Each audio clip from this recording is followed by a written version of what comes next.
우리는 신앙생활을 하면서 순종이란 단어를 참 많이 접하게 됩니다. 순종. 그리고 다음과 같은 순종과 관련된 공식도 참 많이 듣게 됩니다. 순종하면 복 받고, 불순종하면 심판과 저주를 받는다라는 공식입니다.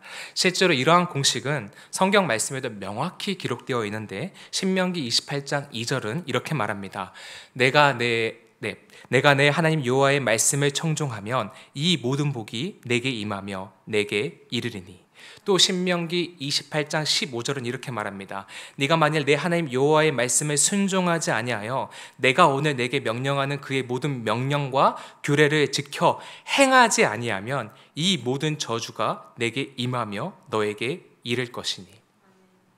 이 공식에 의하면 성도님들이 지금 범사에 형통하게 잘 지내고 계신 것, 말씀에 잘 순종하셨기 때문입니다.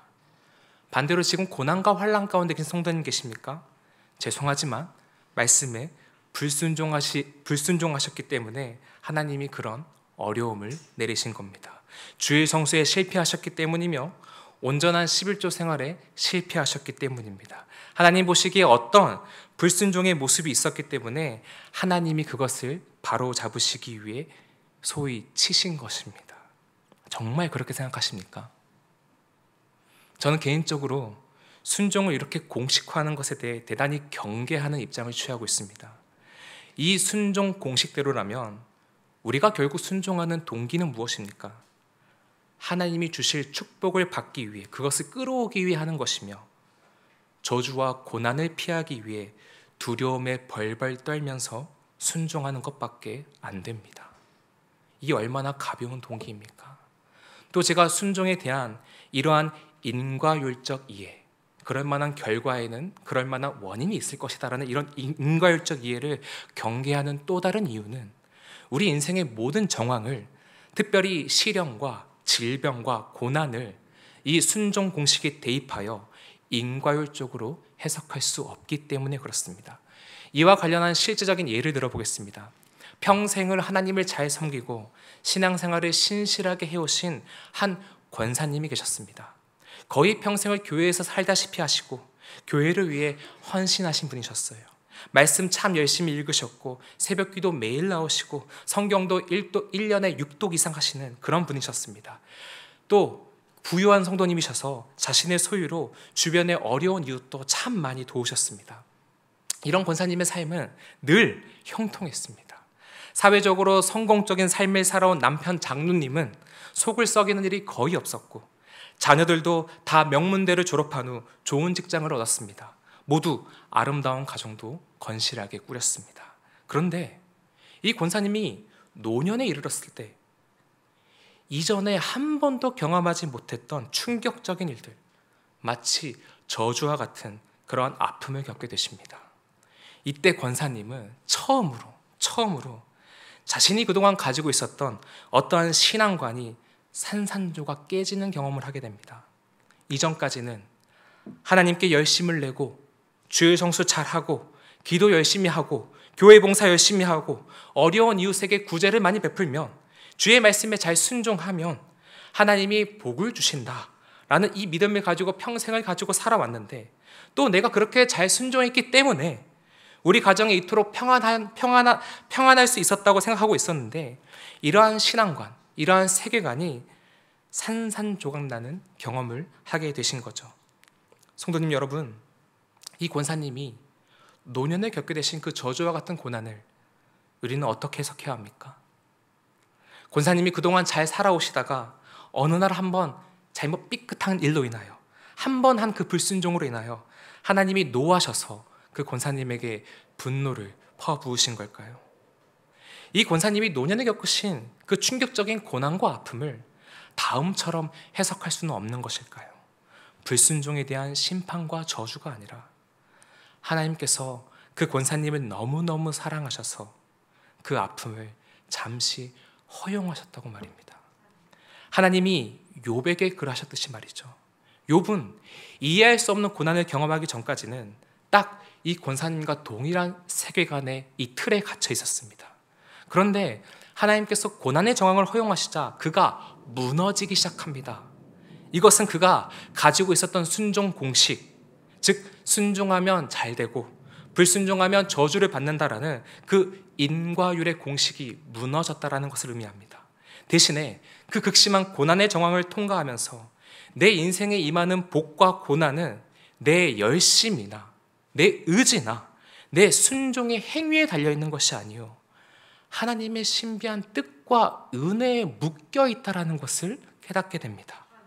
그래서 욥기 42장 5절에 그가 이런 멋진 고백을 하죠. 내가 주님께 대하여 귀로 듣기만 하였사오나 이제는 내가 눈으로 주를 배움나이다. 어떤 고백입니까?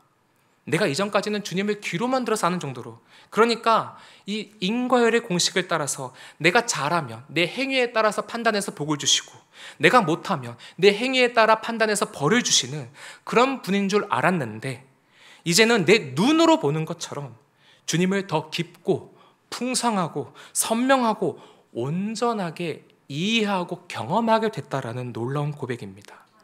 내 행위와 선행에 따라 나를 조건적으로 대하시는 분이 아니라 은혜와 사랑으로 나를 대하시며 선하신 계획과 뜻을 가지시고 내 인생을 그가 목적하신 바대로 끌고 가시는 선하신 분이심을 온몸으로 경험하게 됐다라는 고백이죠. 저는 하나님이 이 권사님에게 노년의 그런 아픔을 허용하신 것도 단순히 불순종 때문이 아니라 욥에게 그러하신 것처럼 권사님의 신앙과 믿음을 더 굳건히 세우시고 이 인과율적 틀, 그 신앙관을 깨트리시어 하나님 자신의 풍성함과 그 온전하신 성품을 눈으로 보는 것처럼 더 풍성하게 경험하게 하시기 위해서 잠시 허용하신 것이라고 생각합니다. 결국은 이 딸을 너무너무 사랑하셔서 아주 특별한 성장의 시간, 깨달음의 시간을 잠시 겪게 하셨던 것이죠. 저는 지금까지 순종에 대한 이러한 인과율적 이해, 내가 한 만큼 복받고 내가 불순종하며 그 행위를 따라 판단받고 정죄를 받는다라는 이 공식을 조심할 필요가 있다고 말씀드렸습니다. 그럼 우리는 어떻게 순종을 이해해야 할까요? 분명히 율법에 순종하면 네가 복을 받고 너 순종하지 않으면 저주를 받을 것이라고 분명히 명백하게 적혀 있는데, 그렇다면 우리는 이 요구를 어떻게 받아들여야 하는 것이며 도대체 어떤 동기와 마음을 가지고 순종을 해야 하는 것일까요? 오늘 본문에서 그 답을 찾을 수 있는데, 본문에 들어가기에 앞서서 배경을 잠시 설명드리겠습니다. 나오미와 남편 엘리멜렉은 기근을 피해서 이방 땅인 모압 땅으로 가기로 결심합니다. 그런데 그곳에서 남편 엘리멜렉이 죽고 이후 두 아들도 죽고 맙니다. 그야말로 텅 빈 인생이 된 나오미 곁에는 모압 여인인 며느리 오르바와 룻만 남게 됐는데, 이 상황에서 고향 베들레헴 땅에 양식이 다시 채워졌다라는 소식을 듣게 됩니다. 그래서 귀향을 결심하죠. 이 귀향하는 과정에서 오르바는 자신의 고향 모압으로 그냥 돌아갔고, 룻은 나오미와 함께 베들레헴으로 함께 돌아옵니다. 그렇게 한 번도 와보지 않았던 낯선 이스라엘 땅에 도착한 이방 여인 룻은 생계를 위해서 밭에 떨어져 있는 이삭을 줍기로 결심을 했고, 이삭을 줍던 중에 하나님의 섭리 가운데 보아스라는 남자의 밭에 이르게 됩니다. 보아스는 그 당시 아무런 법적인 보호를 받을 수 없었던 그 이방 여인 룻에게 섬세한 보호와 선대, 이 선대를 베풀어 주었습니다. 룻기에서는 이 보아스의 선대를 많이 들어보셨던 단어일 것입니다. 헤세드라는 단어로 이 보아스의 선대를 설명합니다. 이 시어머니 나오미는 자기 며느리 룻에게 헤세드, 그 따뜻한 선대를 베풀어 주었던 사람이 친척인 보아스였다라는 사실을 알게 됐고, 얼마간의 시간이 흐른 뒤에 갑자기 며느리 룻에게 뜬금없이 황당한 명령을 합니다. 오늘 저희 본문에 해당하는 2절에서 4절까지가 그 내용인데 우리 함께 한번 읽어보겠습니다. 시작. 네가 함께하던 하녀들을 둔 보아스는 우리의 친족이 아니냐. 보라, 그가 오늘 밤에 타작마당에서 보리를 까불리라. 그런즉 너는 목욕하고 기름을 바르고 의복을 입고 타작마당에 내려가서 그 사람이 먹고 마시기를 다하기까지는 그에게 보이지 말고 그가 누울 때 너는 그가 눕는 곳을 알았다가 들어가서 그의 발치 이불을 들고 거기 누우라. 그가 내 할 일을 내가 알게 하리라 하니. 이 말을 좀 풀어보면 이런 말입니다. 며느리 루사, 보리 타작을 다 마칠 때쯤에 저녁에 잔치가 벌어질 거야. 그때 너는 목욕을 하고 의복을 갖춰 입고서 타작 마당에서 다 먹고 마신 뒤에 이제 좀 누워서 자려고 하는 그 보아스의 이불 속으로 들어가서 그 발 아래에 누워 있어라.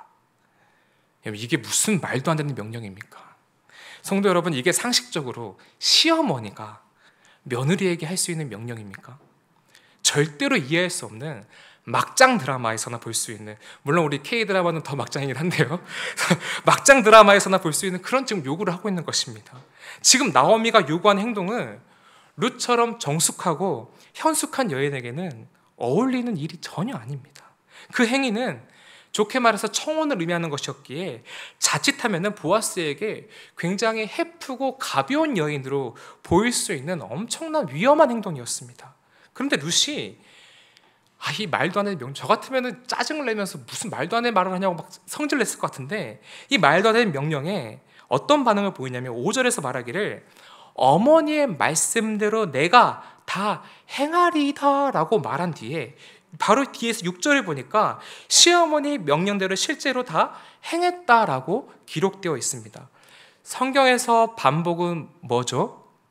강조입니다. 지금 룻기의 저자는 룻의 이 순종을 강조하면서 읽고 있는 독자들로 하여금 이 룻의 순종을 보라고 힘을 주어 강조하고 있는 것입니다. 이 룻의 순종을 통하여서, 아니 이런 명령에 순종할 수 있었던 그 순종의 동기를 통해서 독자들에게 뭔가 말하고 싶은 메시지가 있었던 것 같습니다. 그렇다면 룻은 도대체 이런 황당한 명령에 어떻게 순종할 수 있었을까요? 가장 쉽게 추측해 볼 수 있는 이유는 룻에게도 인과율적 순종 공식, 즉 율법적 세계관이 작동했을 것이라고 유추해 볼 수 있습니다. 룻기 1장 16절을 보시면 어머니의 하나님이 나의 하나님이 되시리라 라고 고백하는 장면이 나오는데, 여기서 룻이 시어머니로부터 하나님을 믿는 그 믿음과 신앙을 형성하게 됐다는 것을 확인할 수 있습니다. 룻은 그 이후에 이제 시어머니로부터 율법에 대한 교육도 받았을 것입니다. 당연히 맞물려서 네가 이 율법에 순종하면 이 모든 복이 너에게 미칠 것이며, 만약 네가 율법에 순종치 아니하면 이 모든 저주가 너에게 미칠 것이다 라는 말도 귀에 못이 박히게 들었을 것입니다. 함께 맞물려서 들었을 거예요. 그런데 어느 날 시어머니가 그동안 듣지 못했던 이 보아스의 밭에 일하는 시점부터 시작해서 그동안 듣지 못했던 율법을 한 가지 더 말해줍니다.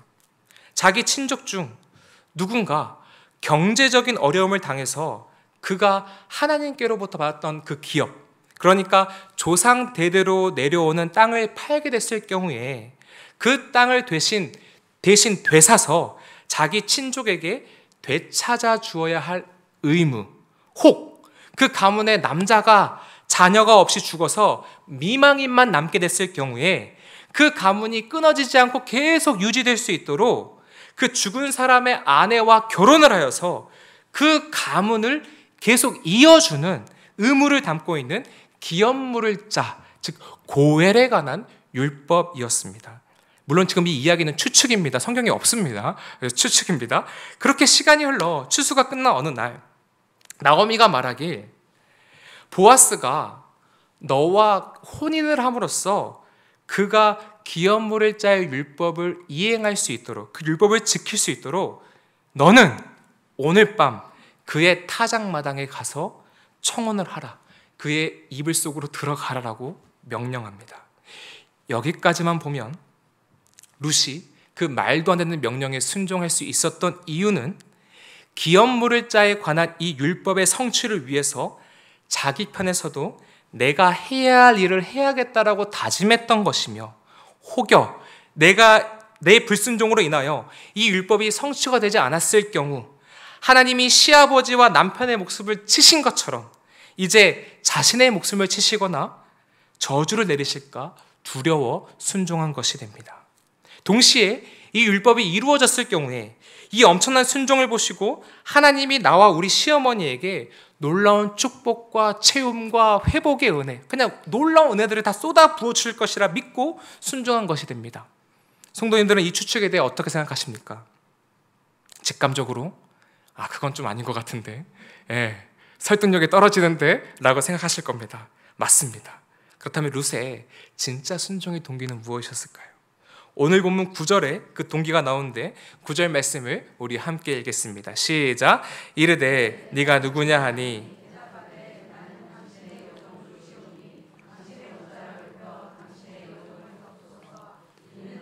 기업을 물을 자가 됨이니이다 하니, 룻은 지금 이 기업 물을 자에는 율법에 대해서 알고 있는 상황입니다. 기업 물을 자라고 말하고 있죠. 밤중에 자기 이불 끝자락을 덮고 있는 룻을 발견한 보아스가 이제 깜짝 놀라가지고 너 누구냐? 너 누군데 내 밑에 누워있냐라고 묻습니다. 룻이 이렇게 답하죠. 저 룻입니다. 당신의 옷자락으로 저를 덮어주십시오. 당신은 저의 기업 물을 자입니다 라고 답합니다. 여기서 이 9절에 당신의 옷자락으로 저를 덮어주세요라는 말은 오늘 설교의 핵심에 속합니다. 옷자락으로 덮어달라는 말은 단순히 나와 잠자리를 함께 하자는 그런 성적 유혹이 아닙니다. 이 말의 깊은 의미를 이해하기 위해서는 이 옷자락이라는 단어를 룻이 왜 보아스에게 말했는지, 왜 사용했는지 그 이유를 좀 찾아봐야 하는데요. 그 이유는 이전에 보아스가 룻을 처음 만나서 룻에게 해주었던 축복의 표현에서 찾아볼 수 있습니다. 룻기 2장 12절을 보시면 보아스가 룻을 처음 만나 축복해 줄 때 이런 말을 했습니다. 이스라엘의 하나님 여호와께서 그의 날개 아래 보호를 받으러 너에게 상 주기를 원한다. 이 말은 보아스가 룻에게 해주었던 축복이었습니다. 하나님의 은혜와 보호를 소망하면서 너의 모압 땅이 아니라 낯선 이방 땅, 이 땅까지 오기로 결심한 너를 여호와께서 그의 날개로, 여호와의 날개로 너를 덮어주기를 원한다라고 축복한 것이죠. 그런데 이 보아스의 축복 중심에 있는 날개, 여호와의 날개, 이 날개라는 단어가요, 룻이 지금 본문에서 말하고 있는 옷자락과 같은 단어인 카나프라는 원어입니다. 카나프. 날개도 카나프고 지금 옷자락도 카나프예요. 즉 룻은 지금 자신이 일전에 들었던, 보아스에게 들었던 날개라는 단어, 그 카나프라는 단어를 그대로 보아스에게 언급하면서 지금 이런 메시지를 전하고 있는 것입니다. 보아스, 당신이 전에 저에게 하나님의 카나프, 하나님의 날개를 언급했던 일을 기억하시나요? 당신은 그 후로 저에게 이삭을 줄 수 있도록 허락해 주었고 헤세드가 무엇인지 제가 몸소 경험하게 해 주었습니다. 저는 당신이 보여준 그 헤세드 속에서 당신이 말했던 하나님의 날개, 즉 하나님의 보호와 은혜가 무엇인지를 경험했습니다. 하나님이 저를 얼마나 사랑하시는지를 보았습니다. 그래서 제겐 당신을 향한 감동과 고마움이 있습니다. 앞으로도 이 벅찬 감격을 계속 누리며 살아가고 싶습니다. 부디 당신의 옷자락, 당신의 카나프로 저를 덮어주시고 기업 물을 자가 되어주셔서 당신과 늘 함께하며 하나님의 사랑을 매 순간 더 깊이 경험하며 누리며 살아가게 해 주십시오. 그러니까 룻은 받은 은혜에 대한 감사를 표현하면서 적극적으로 총원하기 위해 이 카나프라는 단어를 사용했던 것입니다. 여기서 알 수 있듯이 룻이 순종할 수 있었던 것은 하나님의 저주가 두려워서가 아니라 오히려 그 반대인 보아스를 통해서 경험한 하나님의 사랑에 대한, 그 하나님의 카나프에 대한 감동, 하나님의 카나프로 보호해 주시는 그 은혜에 대한 감격 때문이었습니다. 이방 여인인 나를 배제하시거나 저주하지 않으시고 당신의 자녀로 받아주시며 당신의 날개 아래 품어주시는 그 은혜가 너무 고마웠기 때문이에요. 보아스를 통해서 자신의 인생을 채우시는 하나님을 본 것이죠. 하나님의 은혜를 경험한 것입니다. 이것이 바로 룻이 순종할 수 있었던 진짜 동기였습니다. 이제 저자가 왜 룻의 순종을 그렇게 강조했는지, 무엇을 말하고 싶었는지 알 것 같습니다. 그녀의 순종의 동기가 오늘 우리의 순종의 동기가 되어야 한다라는 것이죠. 성도 여러분, 우리도 우리의 보아스이신 예수 그리스도를 통하여 하나님의 은혜를 충만하게 경험하고 누리게 되었습니다. 예수 그리스도께서는 죄인이었던 우리가 당신을 통하여서 하나님의 카나프, 하나님의 보호와 사랑을 누릴 수 있도록 십자가상에서 자신의 몸을 찢으셨습니다. 더하여 인간이라면 절대로 피할 수 없는 율법의 저주, 아까 봤던 신명기의 그 저주, 율법을 범한 자마다 심판과 저주를 받으리라는 이 엄중한 저주에서 구속해 주시기 위해서 우리를 대신하여 죽으셨습니다. 이 은혜를 갈라디아서 3장 13절은 이렇게 선언하고 있습니다. 우리 함께 읽어보겠습니다. 시작. 그리스도께서 우리를 위하여 저주를 받은 바 되사 율법의 저주에서 우리를 속량하셨으니 기록된 바 나무에 달린 자마다 저주 아래에 있는 자라 하였습니다. 아멘. 우리를 대신하여 예수 그리스도가 십자가 저주를 받으심으로 인하여 율법의 저주 아래, 그 인과율의 법칙 아래 꽁꽁 묶여있던 우리 모두는 이제 그 법칙에서 초월하여져서 은혜 아래 놓이게 되었습니다. 그 모든 율법을 지켜 행하지 아니하면 이 모든 저주가 너에게 임하리라는 이 저주의 메시지는 더 이상 우리 신자들에게 어떠한 영향도 미치지 못하게 되었습니다. 이 놀라운 은혜 아래 거하도록 우리를 구속하신 예수님은 이제 우리에게 이렇게 말씀하십니다. 너 순종하지 않으면 버릴 거야. 그때마다 네 인생을 치고 질병을 주고 가난과 고난을 주고 심판할 거야. 순종하지 않는 자녀는 더 이상 내 자녀가 아니야. 너 똑바로 살아. 라고 말씀하지 않으시고 네가 순종하지 못하는 것을 알고 내가 너를 대신하여 그 순종을 이루었다. 내가 너 대신 완전한 순종을 했다. 너에게 임할 저주를 막아줄 희생 제물이 되어서 네가 받았어야 할 그 저주를 내가 대신 홀로 다 받아냈다. 그래서 네가 순종치 못하여 넘어졌을 때 나의 순종으로 완성한 그 구속의 사건, 그 십자가 은혜를 바라보며 용서를 구하면 하나님은 그 십자가 사건을 기억하면서 무한한 용서와 은혜와 사랑과 긍휼을 너에게 끊임없이 베푸실 것이다. 혹여 네가 불순종했다 해도 내가 이미 그것에 대한 저주를 홀로 다 받았기 때문에 너의 인생의 그 불순종에 대한 심판으로 저주와 고난, 질병과 아픔이 임하지 않을 것이다. 그러니 실패하더라도 이 은혜에 기대어서 또 일어나 다시 시작해보거라. 두려움에 기반한, 벌을 받을까 봐 전전긍긍하며 두려움에 벌벌 떠는 그러한 순종이 아니라 이미 이루어진 십자가 은혜, 그 복음의 은혜에 근거한 순종을 보이며 살아내거라 라고 말입니다. 성도 여러분, 나를 대신해 이 끔찍한 십자가 형벌과 저주를 받으신, 그래서 우리에게 이 큰 은혜를 허락해 주신 그리스도께 우리가 보여야 할 반응은 그 은혜에 진심으로 감사합니다 라는 이 진정성 있는 고백입니다. 이 은혜에 대한 벅찬 감사와 감격과 고마움이 있는데 우리가 어찌 하나님의 뜻과 반대가 되는 그 불순종의 길을 향하여 방종의 삶을 살아갈 수가 있겠습니까? 물론 이 감격이 있다고 해서 우리가 이전보다 더 잘 순종할 수 있게 되는 것은 아닙니다. 의지력이 더 강해지는 것도 아니에요. 좀 그랬으면 좋겠지만 우리는 또 넘어지고 또 하루 살다가 또 넘어지고 그렇게 불순종하게 될 것입니다. 그런데 신기한 것이 무엇인지 아십니까? 어차피 나는 또 실패할 것이라는 것을 잘 알지만 순종과는 거리가 먼 연약한 죄인일 뿐이라는 것을 매번 절실히 느끼지만 다시 일어서서 순종하려고 하는 모습을 우리가 자발적으로 보이고 있다는 겁니다. 왜 그럴까요? 그 사랑에 대한 감동이 우리 안에 있기 때문입니다. 나의 보아스이신 그리스도께 받은 그 은혜에 대한 감사함이 우리 가운데 있기 때문이에요. 너무 고마워서.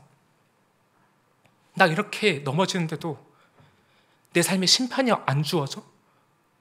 내 삶에 고난과 저주와 질병이 임하지 않아? 나 이렇게 끊임없이 넘어지는데도 십자가 은혜가 그렇게 컸던 거야? 하면서 그 보아스에게 받은 그 은혜에 대한 감사가 너무너무 고맙고 감격스러워서 잘 안 되는데도 매번 실패하는데도 또 할 수밖에 없는 것입니다. 다시 시작하게 되는 거예요. 매년 올해는 성경 1독은 하겠노라고 결단하고 성경을 읽지만 이상하게 출애굽기를 지나서 레위기의 레자를 보는 순간 우리의 다짐은 금방 또 실패로 끝나고 맙니다. 도대체 이놈의 짐승을 몇 마리나 잡아대는 건지 뭔 놈의 각을 그렇게 떠대는지 이걸 내가 도대체 왜 무슨 의미가 있는지 모르겠어요. 난 다 각을 떼지도 않는데, 그렇죠?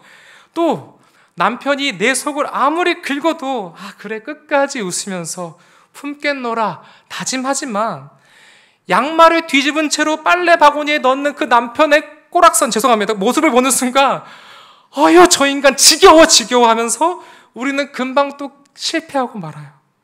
누군가 나에 대해 안 좋은 말을 하거나 자존심을 긁는 말을 하더라도 이번에는 내가 넓은 사람답게 용서하고 사랑해야지 결심하지만 나의 보고 웃고 있는 그 입술만 봐도 짜증이 팍 나면서 한 대 쥐어 박아주고 싶은 게 우리의 현실입니다. 많으시나 봅니다. 그래도 우리는 또다시 이 순종의 길을 향해 나섭니다. 왜요? 우리 마음속에 하지 없을 수 없게 만드는 어떤 감동이 계속 우리를 역동하기 때문입니다.